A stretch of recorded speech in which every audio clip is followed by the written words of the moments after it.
All for Content 2025, Laurent Echinger, bonjour. Bonjour à vous deux. Vous êtes cofondateur de la société Skunati. Exactement, la société Skunati, on est spécialiste dans la création de contenu et d'événements live.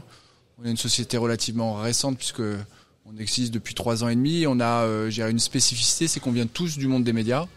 À la fois les associés et les collaborateurs, on a tous travaillé dans des gros groupes de télé, de radio ou de plateformes. C'est ce que j'allais vous dire, les médias, effectivement, au sens large du terme. Exactement. Là, on est plus sur de la télé, de la radio, des médias traditionnels, certes, voilà. Mais on va allier l'audio et la vidéo.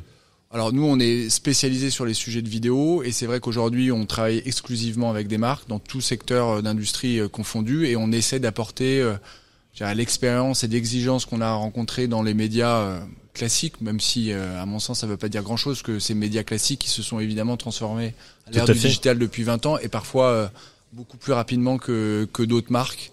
Et donc, on essaie d'apporter ce qu'on a appris et le niveau d'exigence auprès des marques. Vous servir de votre expertise pour accompagner les marques. Quels sont vos clients ?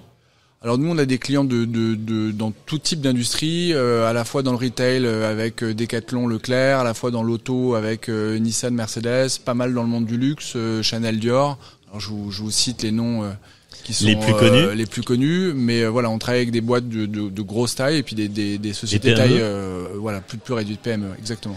Qu'est-ce que vous apportez à ces boîtes-là précisément ? Alors nous on a 3 domaines d'expertise, ce qu'on appelle le brand, donc on aide les marques à créer de la publicité ou des live events, du commerce, et c'est l'activité historique de l'agence autour du live shopping, TikTok Shop, Shoppable Video, et puis une dernière partie qui est le training qu'on développe beaucoup depuis 1 an et demi, qui est on aide les marques à parler à leurs vendeurs, revendeurs, partenaires en France et dans le monde entier, soit en contenu, soit en live. Voilà. Donc on apporte ces 3 éléments-là et concrètement, nous on va de la partie stratégie conseil et on a des équipes de journalistes en interne jusqu'à la partie production, diffusion, amplification avec des équipes techniques qu'on a là aussi en interne. Alors effectivement, on part du conseil. Enfin, déjà effectivement, l'idée de trouver le bon client, le conseiller, l'accompagner sur le plan éditorial, ouais. Et ensuite produire du contenu avec son regard, avec son approbation pour arriver au résultat final, tout en sachant que le principe c'est de produire du contenu qui s'adresse pas forcément à du grand public. Ça aussi, ça peut être Alors du nous, contenu. On vient vraiment avec cette expertise d'essayer d'aider les marques à aller chercher la bonne cible. Donc c'est pas du tout la même chose de parler à un fan ou à un membre de sa communauté que à un client potentiel acheteur, qu'à un partenaire revendeur. Donc on adapte vraiment les messages et les solutions qu'on propose, brand, commerce ou training, en fonction de la cible qui est adressée. Et pour ça, on a mis aussi en place une factory, donc on a développé des outils techniques sur lesquels on est relativement en avance, sur le drone, la VR, l'IA. Donc on a vraiment des équipes en interne, ça a été un parti pris qui est assez engageant, surtout dans une période économique qui est pas facile. Donc on a engagé beaucoup de monde et on a des équipes en interne sur tous ces sujets techniques pour associer un message clair avec une cible claire et avec des outils, je dirais, modernes qui permettent d'avoir un impact maximum sur la création de contenu, la création d'événements live. Alors vous parliez de drones, qu'est-ce que vous faites avec des drones par exemple ? Vous allez Alors les drones, on est l'acteur leader en France et on travaille beaucoup pour le cinéma, on travaille beaucoup pour le monde du luxe et beaucoup pour le monde du sport. Donc on fait filmer des événements. On fait les très gros défilés du hors Chanel. On était sur un film de José Dahan, je crois que c'est la semaine prochaine. On a fait l'amour ouf. Et puis quand vous dites on a fait l'amour ouf, c'est-à-dire qu'on vous avez fait quoi par exemple sur ce film ? Des plans drone. Là, je vous parle vraiment de la partie drone et de la partie technique. Oui. La partie agence dont je vous parlais avant, elle est vraiment sur l'amont, c'est-à-dire la conception de l'émission, du contenu, du live, jusqu'à la production. Sur le drone, qui est un outil spécifique, là, on va parfois en support technique ou en support artistique de production. Donc vraiment, vous avez une palette très très large. On a une palette très large, mais on est quand même très centré autour de la vidéo, soit en contenu, soit en live, et toujours avec cette problématique de toucher la bonne cible autour de brand, commerce, training. Et quelles sont les innovations, les tendances, la dynamique de vos prestations aujourd'hui ? Alors on a plusieurs tendances. Évidemment, tout le monde parle de l'IA et donc pour nous c'est pas une finalité, mais c'est des outils qu'on utilise. Soit dans la création de contenu, là on va sortir, on peut pas l'annoncer encore, c'est pas tout à fait signé, mais du contenu fait à base d'IA de manière assez novatrice pour une très grande marque dans le luxe.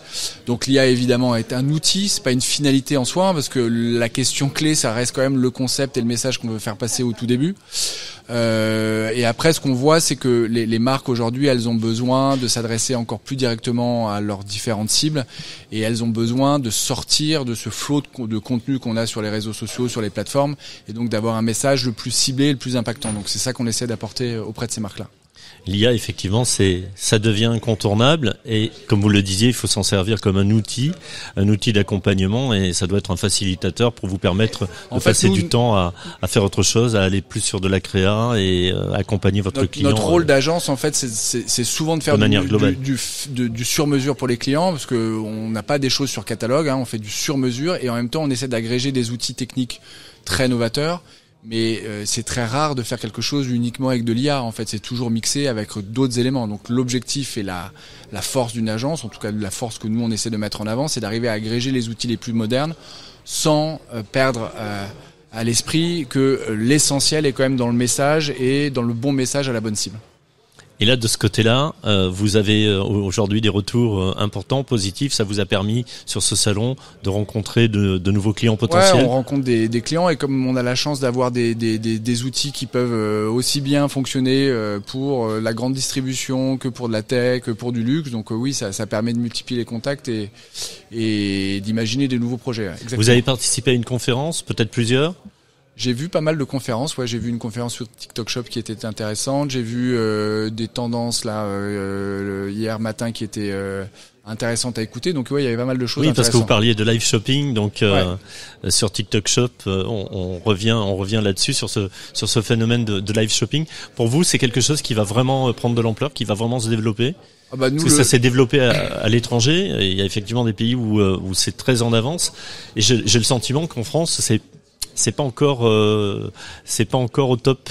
Alors le live commerce c'est quand même pas mal développé depuis 3 ans. Nous on accompagne beaucoup de marques sur ces sujets, y compris des très grosses marques type Decathlon et Leclerc. Donc c'est un sujet qui existe déjà. C'est des sujets qui sont compliqués parce que ça mixe la communication, le marketing, le commercial. Donc en fait ça prend du temps, y compris dans des grands groupes sur lesquels il y a des problématiques qui sont pas toujours simples.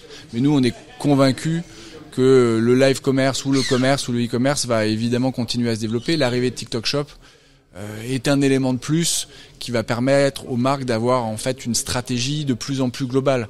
Au lieu de réfléchir uniquement sur leur site e-com ou sur les réseaux sociaux, l'objectif maintenant pour les marques, c'est d'avoir une stratégie globale, et c'est ça qu'on essaie de leur apporter. Ça veut dire que pour une marque, c'est pas suffisant de faire du live shopping sur son propre site ou avec sa propre marque, c'est plutôt d'aller agréger sa marque avec en fait pour une marque, il y a pas de règle parce que ça dépend des produits, ça dépend de la façon dont la marque veut communiquer, ça dépend de son appétence au live ou pas au live.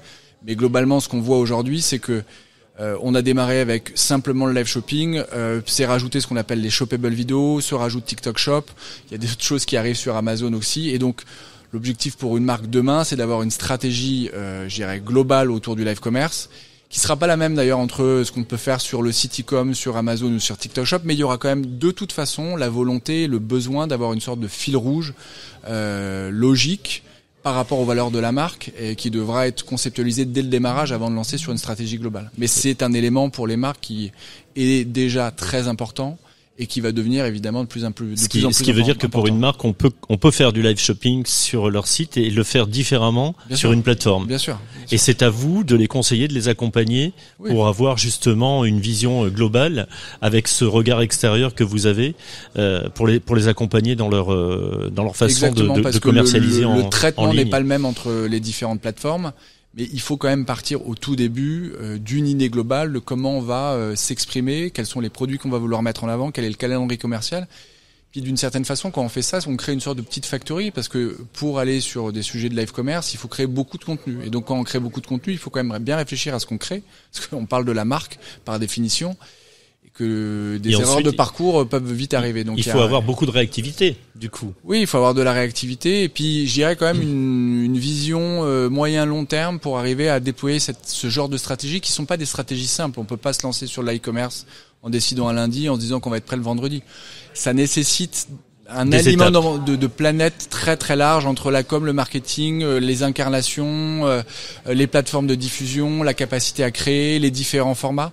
C'est des sujets qui sont complexes et qu'il faut vraiment appréhender dans leur globalité et pas uniquement sur le sujet du live ou le sujet du contenu, mais bien en globalité pour essayer de maximiser le ROI et l'impact pour les marques. Alors c'est vrai qu'une fois qu'on a défini la stratégie, vous parlez de moyen et long terme, et ça c'est une bonne chose parce qu'on essaie d'avoir de la visibilité sur cet espace-temps.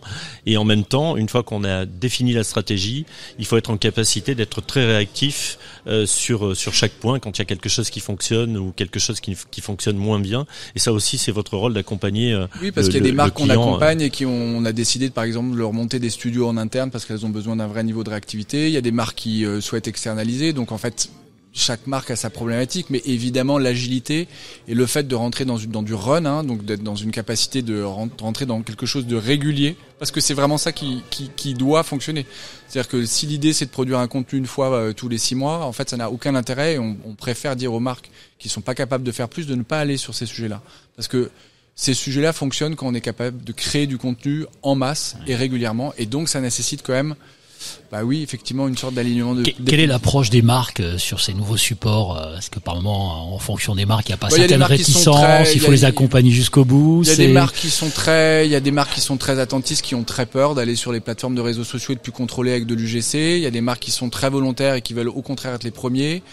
Il y a des marques, la peur de la nouveauté, peut-être. Il y a des marques qui sont staffées en interne pour y arriver. Donc, quand je revenais tout à l'heure sur l'histoire du sur-mesure, nous on fait du sur-mesure. On n'a pas une solution en SaaS sur une étagère. C'est pas notre. Chaque client a sa spécificité, sa problématique, il y a évidemment ses attentes. des grandes lignes globales, mais c'est quand même globalement du sur-mesure. Et il y a à la fois des marques qui ont envie d'aller très vite. Il y a des marques qui prennent du temps. Et puis il y a des marques pour qui ça prend du temps parce qu'encore une fois, les sujets sont complexes. Laurent Échinger, merci. Je rappelle que vous êtes le fondateur de Skunati Agency. On peut vous retrouver sur votre site internet. Bien sûr. L'adresse Skunati.com. SKUNATI.com. Parfait. Et je veux simplement, avant de vous laisser partir, vous demander en un seul mot de qualifier le salon du All for Content édition 2025. Vous diriez quoi? Je dirais innovation.